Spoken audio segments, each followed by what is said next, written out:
What you have just heard from Alan is exactly the messaging that we as Brits have been receiving for the past 4 decades. We have received that messaging in most of our newspapers, we have received it on our television, and it has gone completely unchallenged throughout that time. And the reason it has gone unchallenged is because governments have found it far more convenient that rather than put the actual position, it is far better just to leave it because it's Europe. And the European Union level of decision-making has never really been a part of our national political psyche until now, when we've been forced to confront it.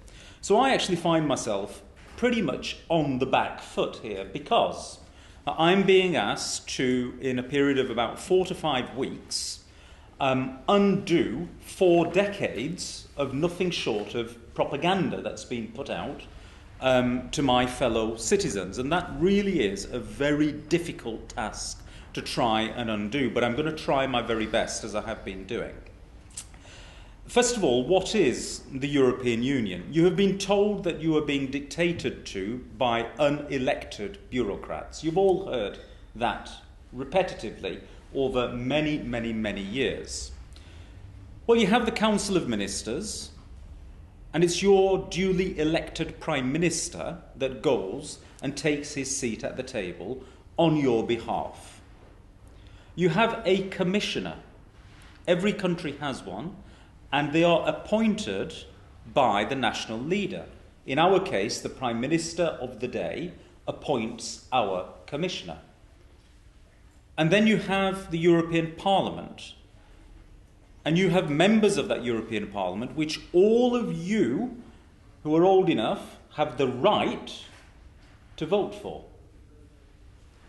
So to say that you are being dictated to by unelected bureaucrats, I am afraid, is not a situation that I recognise. You have been told that actually it is those unelected bureaucrats, i.e. the commissioner, that's what they actually mean, who has and is the only person who has the power to initiate legislation. You've all been told that. How does it actually work? Well, the Commission have to put forward a programme.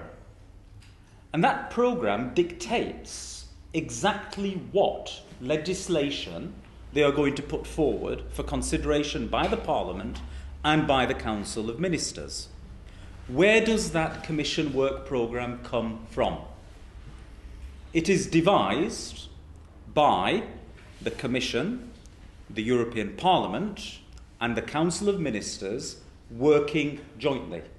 And it is a programme of instruction given by your duly elected Prime Minister and your elected members of the European Parliament to the Commission to say these are the things that you will put forward your proposals on. So to say that it's the Commission dictating to you, once again, it's just pushing things to a point where it becomes unrecognisable compared to what is actually happening there on the ground. On immigration, you've been told that we have European Union citizens completely, and if you read parts of our media, 500 billion of them are about to come and land outside your doorstep. When you wake up tomorrow morning, they will be sat there. I exaggerate, of course. But I've just driven past a poster on my way here telling me that Turkey is about to join the European Union and therefore I should vote to leave. I know that is an absolute fabrication. Absolute fabrication.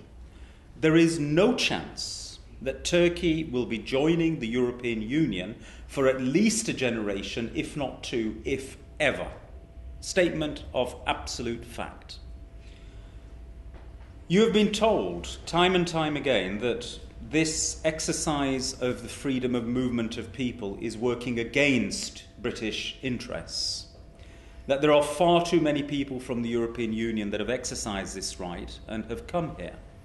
And then the whole debate is confused on immigration. A few facts. 7 out of 10 immigrants in the United Kingdom are not from the European Union at all. 7 out of 10.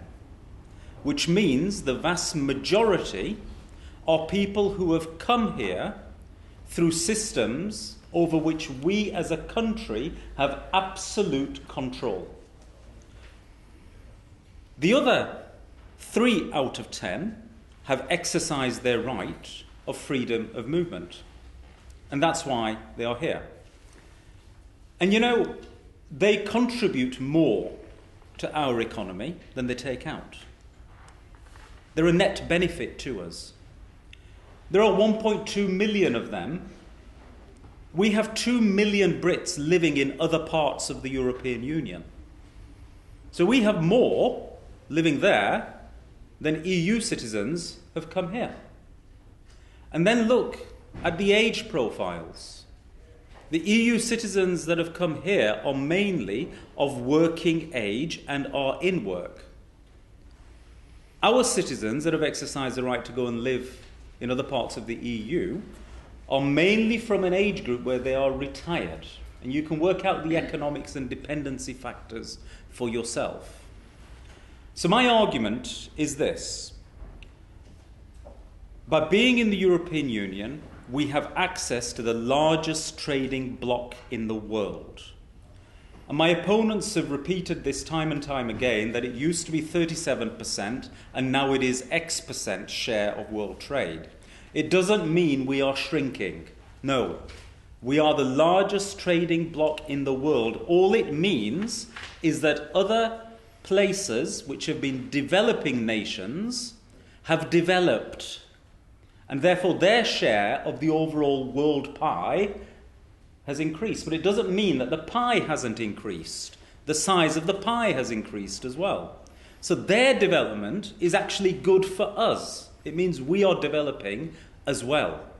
It doesn't mean we have shrunk, not at all. So by being in the European Union, we have a much bigger canvas and opportunity, a canvas from which to project ourselves. By being in the European Union, we have certainty. Foreign and direct investors know that we can be their gateway to a market of 500 million. They know when they invest in Britain that they will have a voice at that table. And that's my last point, influence. You have been told repeatedly that the Commonwealth is waiting for us to leave the European Union so that we can go and embrace them and them us. Fact, 12 years of being in the European Parliament, whenever the Commonwealth needs a voice at that EU table, it is London that they ring, us. And every single Commonwealth nation has said to us, including the largest of them all, which is India, that they regard us as a gateway into the European Union and they value our seat at that table. You leave that seat, the European Union is not going to disappear or go away. Your Commonwealth family are not going to stop doing business with them. They're going to need to have political relations with them. They can very easily find another partner, a very willing partner, in Berlin or Paris or Rome. What does that do for our international standing? I don't see how limiting our influence in our own continent can ever enhance us elsewhere. Thank you all for listening.